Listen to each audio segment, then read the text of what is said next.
Halo semuanya, di video kali ini aku ingin menjelaskan tentang pegawai pemerintah dengan perjanjian kerja atau P3K.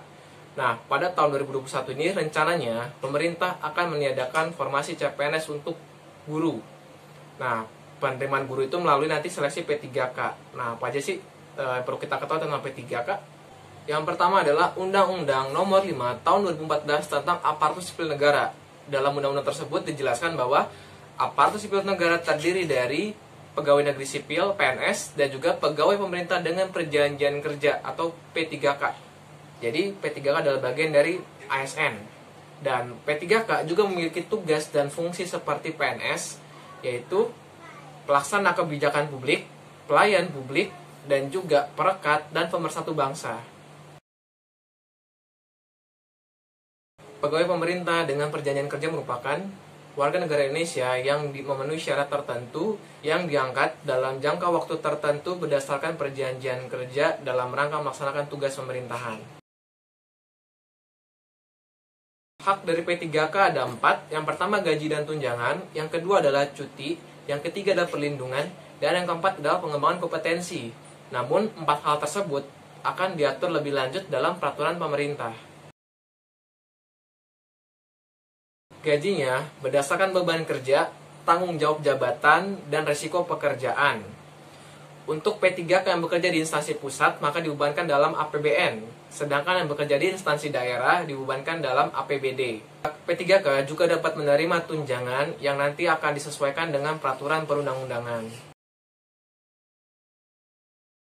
Perbedaan hak antara PNS dengan P3K diantaranya adalah jaminan pensiun dan jaminan hari tua.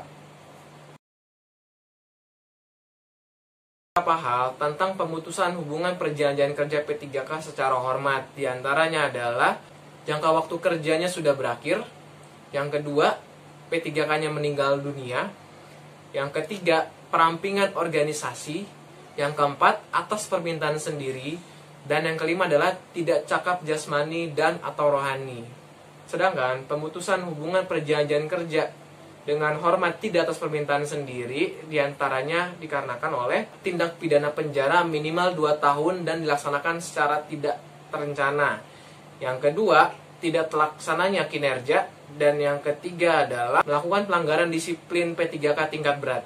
Dan untuk pemutusan hubungan perjanjian kerja secara tidak hormat diantaranya adalah penyelewengan terhadap Pancasila dan Undang-Undang Dasar 1945, hukum pidana penjara dikarenakan kejahatan yang berhubungan dengan jabatannya, atau dihukum pidana minimal 2 tahun karena dilakukan secara terencana, dan yang selanjutnya adalah menjadi anggota atau bahkan pengurus partai politik.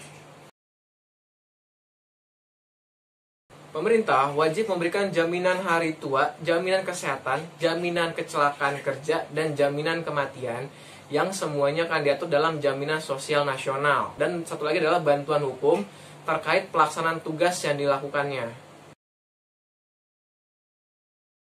Secara umum, usia pelamar P3K paling rendah adalah 20 tahun dan paling lambat adalah 1 tahun sebelum batas akhir pensiun.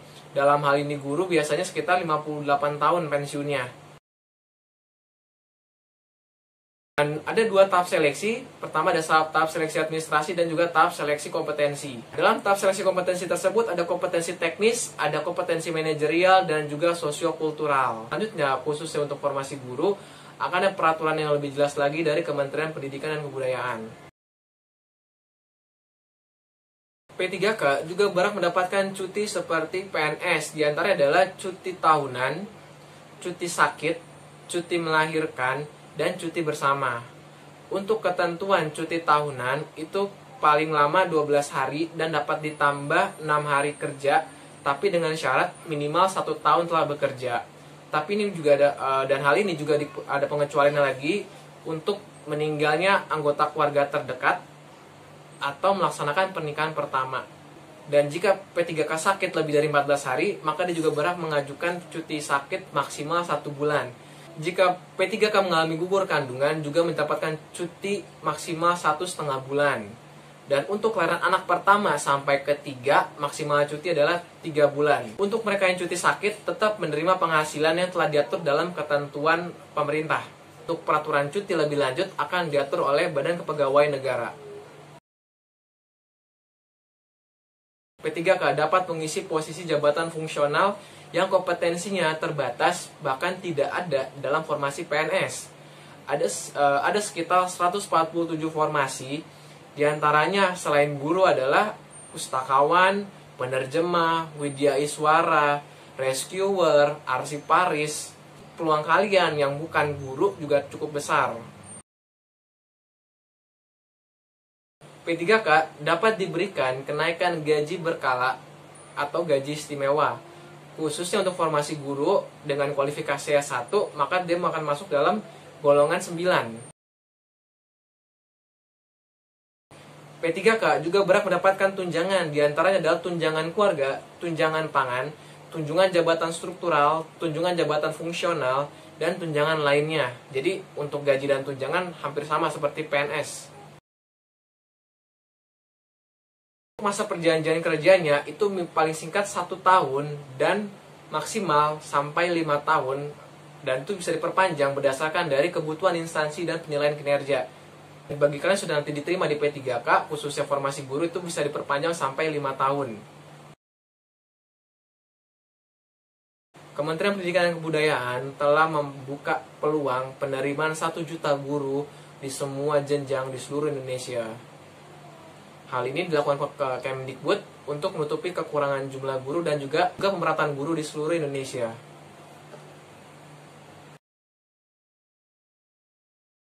Jadi ada 3 kelompok orang-orang yang bisa mendaftar di formasi guru. Yang pertama adalah guru honorer di sekolah negeri dan swasta. Yang kedua adalah individu baru yang memiliki sertifikat pendidik. Dan yang ketiga adalah guru XK2.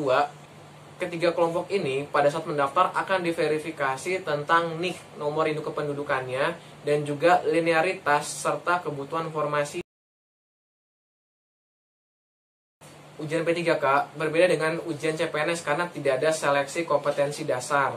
Yang ada adalah seleksi kompetensi teknis. Materi ujiannya ada sekitar 150 butir soal dengan pembagian kompetensi teknis 50 soal, tes skolastik atau penalaran 40 soal yang mereka berdua memiliki bobot 60%. Manajerial 30 soal, sosiokultural 20 soal, dan tes wawancara yang dijawab secara tertulis. Ketiga poin ini memiliki bobot 40% dengan durasi pengerjaan paling lama 170 menit. Dalam P3K formasi guru yang dilaksanakan oleh Kementerian Pendidikan dan Kebudayaan ada 5 tahapan. Yang pertama adalah pengajuan formasi, pendaftaran, ujian seleksi, penempatan, dan juga adalah pemberkasan. Untuk rencana pelaksanaan, pada bulan Januari akan dilakukan pendaftaran. Februari, materi pembelajaran dapat diakses. Pada bulan Mei, ujian seleksi untuk guru tingkat SD, SMP, dan SLB. Sedangkan pada bulan Juni adalah ujian seleksi untuk guru tingkat SMA dan SMK. Dan pada bulan September direncanakan ujian kesempatan seleksi yang kedua. Pada bulan Desember akan direncanakan juga ujian kesempatan seleksi yang ketiga. Jadi untuk teman-teman yang tidak lolos pada ujian seleksi yang pertama dapat mengulang maksimal 3 kali di tahun yang sama atau mungkin di tahun yang akan datang. Passing grade akan diumumkan pada sekitar bulan Januari 2021 oleh Panselnas dan tidak ada afirmasi dalam passing grade. Yang pertama adalah bagi guru yang lolos passing grade, jika dia mengajar di sekolah tersebut akan diprioritaskan dibandingkan lulusan PPG ataupun guru swasta. Jika orang-orang yang melewati passing grade itu melebihi formasi, maka akan diadakan perankingan teratas. Untuk peserta yang tidak diterima di sekolah pilihannya, akan diadakan perankingan kembali. Peserta ranking tertinggi dapat didistribusikan di sekolah-sekolah yang diprioritaskan oleh pemerintah. Namun, mereka juga dapat menolak untuk penempatan tersebut dan berhak mengikuti ujian seleksi selanjutnya. Mereka yang tidak lulus passing grade tentunya bisa mengikuti ujian seleksi hingga 3 kali lagi, atau mereka juga masih tetap dipekerjakan sebagai honorer selama belum terisi oleh formasi P3K ataupun PNS. Untuk teman-teman yang mungkin merasa kecewa karena formasi CPNS ditiadakan, tetap semangat, insya Allah ada rezeki yang lebih baik, dan tetap berusaha semuanya. Kurang lebihnya saya mohon maaf atas kesalahan, dan terima kasih semuanya. Semoga bermanfaat, dan juga semoga sukses untuk teman-teman mengikuti seleksi P3K pada tahun ini. Bagi kalian ada pertanyaan ataupun komentar, silahkan drop di bawah.